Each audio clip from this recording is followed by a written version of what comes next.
Nagbabalik po ang Political Watch. And earlier, Professor George, meron kayong tanong kay Tita Malu. Can you reiterate it? Hindi kasi yan ba'y legend lang o yan ba'y talagang yan ay tested yung issue ba, Tita Malu, ng gaano ba ka-importante talaga ang endorsement ng isang sitting president? Okay. And at the same time, yung second follow-up question doon gaano ka-importante ang endorsement ng present sitting president? Ang endorsement usually may value kung malapit ang labanan. Meaning kung you're separated by 10%, 15%, napaka-importante sa swing vote. Kasi in-endorse, kaya doon ako pupunta. Okay. Ngayon, anong kahalagahan nung nakaupo? May halaga siya dahil gusto mo naman na masabing kaya nanalo yun dahil sa akin. Pero technically, kung titingnan mo, yung mga unpopular, hindi naman unpopular, pero yung bumababa ang popularity, kung minsan ang endorsement nakakasama. So mas kung ako yung nag-handle ng isang kandidato, sasabihin ko na lang na tsaka na lang yung endorsement, pagtatrabahuhan muna namin, kung kailangan namin ng endorsement, tsaka mo gawin. Kasi kung minsan, pag maagang-maaga at itinaas ang kamay, abay, kalaban mo na lahat ng kalaban. Di might as well tumakbo ka muna, magkampanya ka, tapos sasabihin, how about it, Mr. President, can you now endorse me? Kasi kailangan, hindi ka na nanalo dahil sa endorsement Very rare unless napakalapit ng laban at kailangan yung endorsement yung swing. Tita Malu, sakyan ko yan. Right now, plus 29% ang net satisfaction rating ni Pangulong Pinoy. Si Vice President Binay, 71 yata, plus 71. Kung nyari, matuloy, tatakbo, maamyenda ng konstitusyon, makakatakbo for a second term si Pinoy, and the Vice President decides to run against him. Sa tingin mo ba, mananalo pa ba ang Vice Presidente, or is it going to be a close fight, or the President? Kung silang dalawa? With the ratings that they have right now? Sa tingin ko, napakahirap yung tanong na yan. Sa kasi hindi tingin na-factor naman si Pinoy sa mga surveys. Hindi pa siya na-factor At saka kung titingnan mo, nung tumakbo siya noong 2010, hindi yun measured. May konsepto kasi sa political management natin ng tawag na measured capacity. Ano yung lakas mo na ikaw lang? Ikaw lang. Nung 2010, nakita natin yung survey doon, ang nami-measure doon yung lakas ng Aquino coming from Cory. Sa tingin ko, may balwarte ang Vice Presidente. Batangas, Isabela, malalakas yan. Ang what is working for the president if ever he runs is that ang makinarya nasa kanila, ang pondo nasa kanila. Itong GAA 2015 is an election budget. So makikita mo, kung titingnan mo, sa tingin ko mas maraming pondo dadating sa Region 4A kasi that's the biggest region. Okay. Meron ng isang finding na ang National Irrigation Association may allotment para sa NCR. Wala namang irrigable land sa NCR. So, that's the second biggest region. So, makikita mo, sa tingin ko, pag ganun silang dalawa, laban, or who among the two of them would make it kung ngayon ang pinag-uusapan? Ako siguro, I will put my peso to the Vice President. Simply because nasubukan na natin ng 6 years. Ito, hindi pa naman nasusubukan. Oo, may issue ng korupsyon. Yung isa naman hindi mo naman masasabi na malinis because the sins of the administration becomes his sins. Ang akin lang, ang hindi nakikita ng karamihan, ako naniniwala kasi sa akin, naniniwala ako dun sa kasabihan na all politics is local. At yun nakikita ko yung kalakasan ng Binay sa grassroots at saka sa ward leader. Ayun, dun yung follow-up question ko. The era factor, the massa votes, yan ba ay relevant pa rin? Yan ba ay matetest pa rin sa 2016 election? Sa tingin ko yung base, yung natural base ni ERAP nandun. Whether ang masa mahahati, kasi kung titingnan mo ngayon, ang unique positioning ng Binay brand, nag-campaign manager siya ng Grace po. Not Grace po, Fernando po. So meron siyang aspeto ng po, meron siyang aspeto ng Erap. Estrada. At siya mismo, May sarili na sa- narrative na, walang mga katalo sa narrative ni Vice Presidente Binay. Sa tingin ko yung masa sa kanya. Ang kailangan mo nga lang i-explain at ma-adjust sa Binay way of Binay leadership would essentially be class A. Yung mga oligarko, yung mga negosyante, na may iba, do not look kindly at him. Bakit? Kasi si Binay pumasok sa politika na hindi nangailangan ng suporta Ng mayayaman. ng mayayaman. Does that explain na interesado siya, open siya na ika nga maging running mate niya ang isang malaking negosyante? As he stated just recently. And is that a right move? Is that the right? Tama ba na move yan? Na ang Oo, sa tingin ko, maganda at dinidefine ni BPB na yung role ng Vice President kasi hindi naman natin napapag-usapan yun. Siguro Spare napakahalaga. tire lang usually, Oo. no? Napakahalaga na mention niya na negosyante. So meaning ang ekonomiya mahalaga sa kanya.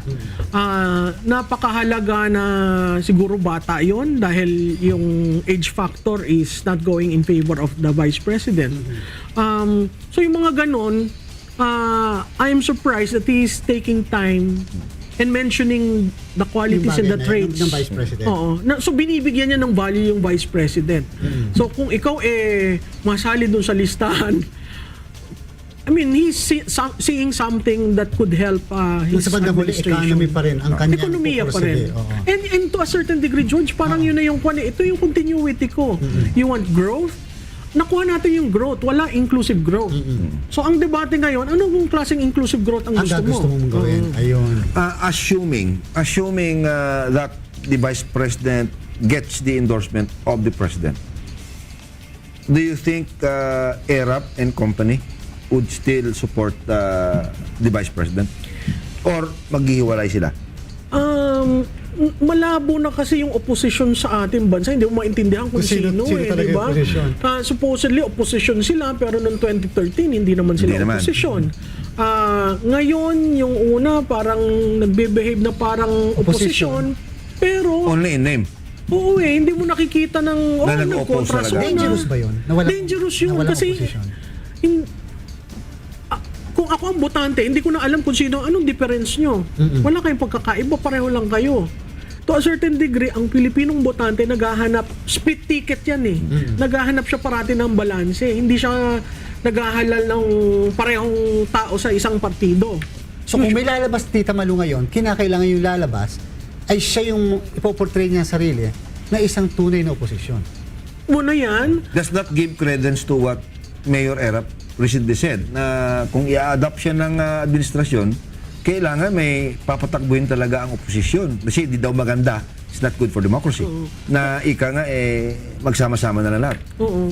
Ako nag-agree naman ako dapat may opposition. Ang problema ko lang, sino yung opposition? Kasi kung lahat kayo parte ng coalition to a certain napakahirap mong all of a sudden i-declare mo, ako opposition. Ang nangyayari, opposition doon sa personality. Mahalaga yung announcement ni Presidente Erap dahil alam mong may base siya. Dahil alam mong maayos yung ginagawa sa Maynila. Dahil alam mo na meron ring sektor na nagsasabing pagbigyan muna natin si Erap na at tapusin yung naudlot. May ganun eh. So napakahalagang magkaroon ng oposisyon. Ang napakahirap lamang sabihin sa taong bayan, ako yung oposisyon. Yung ano kasi Tita, yung susunod na presidente, mahihirapan ba siya to think na, okay, ito yung administrasyon ngayon, ito yung mga ginawa nila, hindi ginawa, ito yung mali, ito yung tama. Yung susunod na administrasyon, will it be a very difficult task whether to follow or not to follow yung ginawa ng present administration?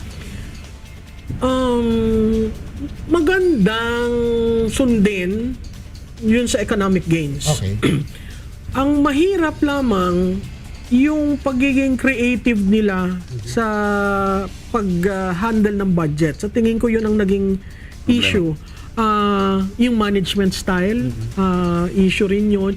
Yung sense na ang gobyerno mo, kahit ka natutulog, alam mo na ang gobyerno mo ay functioning, alam mong may matatakbuhan ka. Yun yung na-miss ko sa 6 years na parang nangyari na yung sakuna, ang bagal pa umaksyon, ang dami pang dahilan, imbis na solbahan yung problema, kung ano nangyayari. Pattern na ba talaga, Tita Maloy, sa atin dito sa ating pamumulitika sa bansa, yung ang strength or weakness ng isang partido ay nakadepende na lang doon sa kung sino yung nakaupo. Personality-based. Hindi na yung katulad ng dati na kung liberal, NP.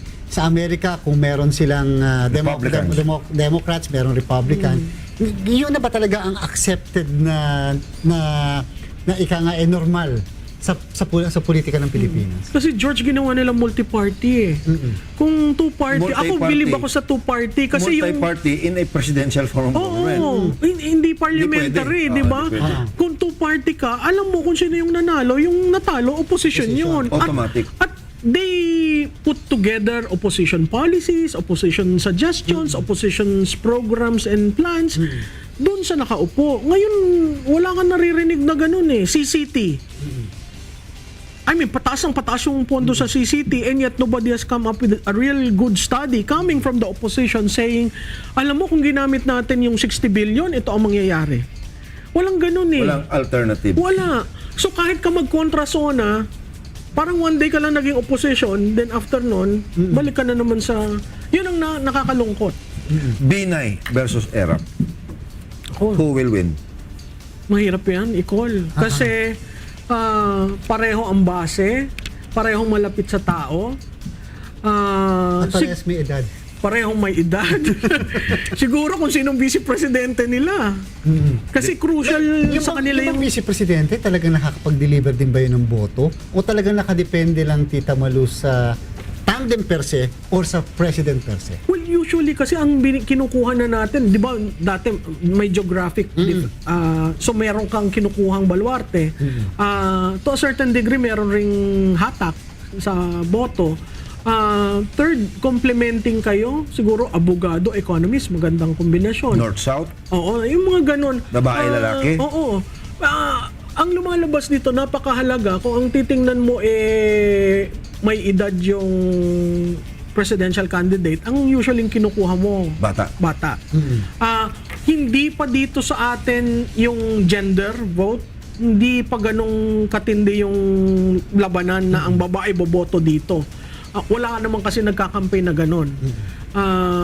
Except probably si Rocco. So, makikita mo napakahalaga na complementing silang dalawa sa isa't isa. Yung 15% Tita Malu ni Ma'am Grace po, bilang alternatibong kandidato for the president, although ayaw naman niya at sinasabi niya hindi pa siya handa. Pero yung 15% na yon ay sa iyong karanasan, kaya at posibleng mahatak pa pataas. Oo. Kaya nga ang parati kong sinasabi, ang dami kasi nagko-komentaryo na wala na lahat yung mga yan, si Binay na.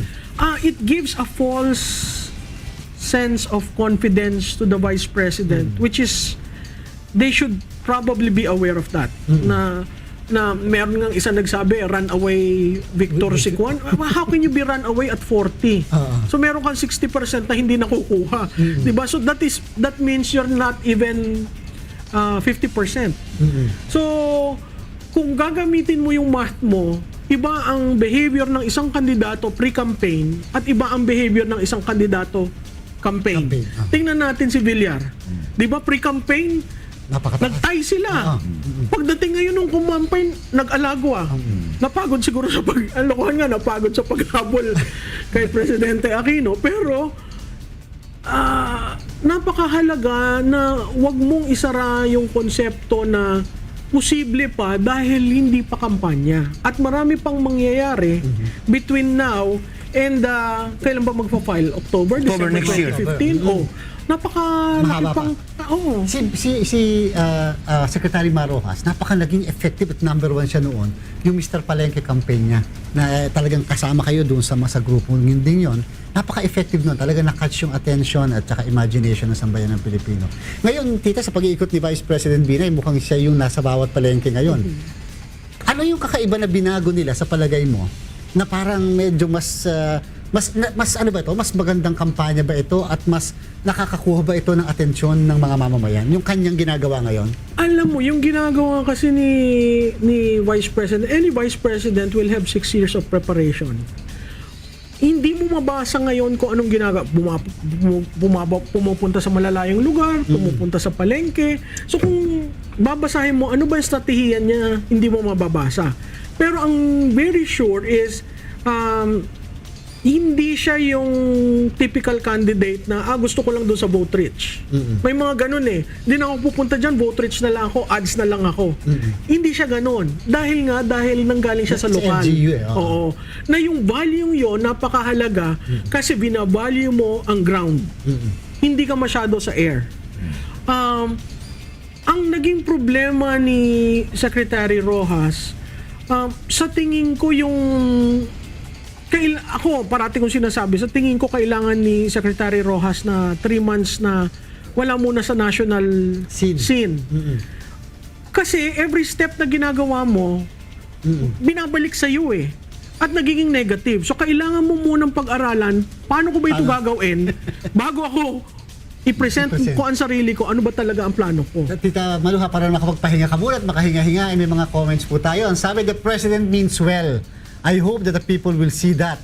Mar or no mar, sana manalo ang kapartido niya para sa continuity ng most of his programs. Mula po yan kay Den Parlade.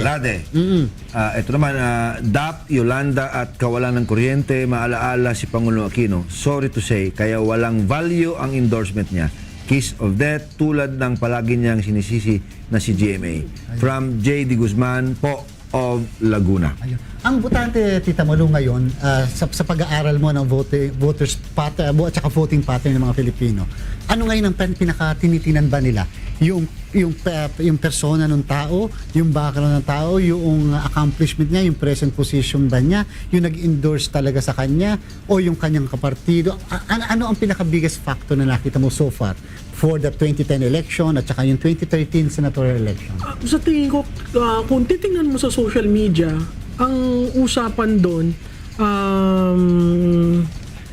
ayaw natin ng humirang ng isang pangulo na kaya natin hinirang dahil anak. Yung magic ng Cory Brand. Okay. Parang, kaya ka lang naging presidente dahil doon. Ayaw rin nila yung management style, gusto nila ma-improve. Sa social media yan. Kasi sa social media, mainit ang diskurso. Pagdating mo sa ordinaryong botante, ang parating tinatanong, tumaas ho ang presyo namin ng bilihin, mataas ho ang elektrisidad. So, personal. Gut issues. Oo, economic. So, kung between now at papalapit ang summer at magkakaroon tayo ng energy crisis, etc., at lahat yan confluence of events magsama-sama, yung economic issue will still resonate na napakahalaga kay Juan de la Cruz. Bumuti ba ang buhay ko? 6 years hence. Granting that the administration will not adopt the Vice President, sino ang pwede nilang patakbuhin from among the names that are being mentioned na pwedeng lumaban kay Vice President Binay in the 2016 presidential election? Mukhang marami naman ang nandyan. Nandyan si, Secretary Rojas, nandyan si Senate President Drilon. Hindi ko alam kung how deep they will go in Secretary terms of Rojas search. has not been faring well. On the contrary, mukhang kahit anong gawin niya, mukhang hindi nga umaangat ang kanyang ratings. So, aside from him, sino pa? Aside from Senate President Drilon? Yung pagkilos ba ni Not Secretary necessarily. Lacson, hindi pang presidente yon? Actually, pondohan nila yung Yolanda. Pwede. Kakayanin. Kasi ang difference ni Secretary Lacson, yung management style niya, action agad eh. May tanong sa'yo, Tita Malu From Decision Ana agad. Gonzales, eksakto. Good morning, Miss Malu. Good evening. Good evening, Miss Malu. What can you comment on Drilon for President 2016? Nakita mo? Mukhang admirer yan. Para ka ng Sinostradamus na tinatanong Drilon for President na tingnan mo yung 2016. inyong crystal ball, political crystal ball. No comment ako doon. Mahirap mag-comment kay... Well, he's a guy who has been in government, both the executive, legislative, executive secretary. He has seen the workings of the presidency. he's well loved in Iloilo, but it doesn't translate into a national support, especially when you come out defending DAP. I would rather he defends the institution. Rather than defending the issue. The DAP, oo. Like, ang dami. May 4 silang batas na ipinasa. Na andyan yung labeling sa cigarette, na andyan yung anti-lemon, na andyan yung entrepreneur. Ang dami yung na andyan yung entry of banks. Itong mga ito, hindi ito papasa. Kasi ang tagal nang nasa legislative mill yan. Pero dahil nagkaroon ng aberya sa politika, oo, nailusot. Biro mo yun na lang cigarette markings. Ang tindi ng labi niyan for how many congresses? Foreign banks. And yet they do not talk about it. They keep on going back to DAP. Paano na lang kaya kung magkaroon pa ng tsa-tsa through Constituent Assembly? Lalo na. Mahirap yun. Bilang parting word ko sa iyo, yung iba bilang last question ko sa iyo para sa parting words mo, Tita Malu. From now to October of 2015, ano ang pinaka-crucial period or part in choosing the candidate kung kayo yung namamartido, kung kayo yung pipili ng inyong standard bearer? Alin yung pinaka-crucial na part dito? From now, which is August of 2014, up to October of 2015. So tingin ko yung mga second quarter of next year. So pagpasok ng panghuling sona ng Pangulo, kaya nga ang sabi ko, bumalik tayo sa governance. Wag sa politika. Kasi the politics will take care of it if you have performance. Napakahalaga sa tingin ko yung second quarter. Kasi sa second quarter, dyan na halos magigirian at magkukuha na ng slate. Ayun. Yan. Kita nyo, governance before politics. governance. Good governance. Maraming salamat po muli kay Tita Malu Tikia. And of course, sa mga poll watchers ng bayan, maraming salamat po sa inyong muling pagsuporta sa ating programa. Dito po sa Political Watch, sagot namin ang mga impormasyon. Nasa inyo ang desisyon at ang pagbuo ng opinyon. Hanggang sa susunod na Webes po, ay samahan niyo po muli kami sa paglilinaw ng mga usaping may kinalaman sa ating pang-araw-araw na pamumuhay. Ating pong tatandaan na sa isang malusog na bayan, Sumusunod sa batas ang mamamayan. Salamat sa Diyos.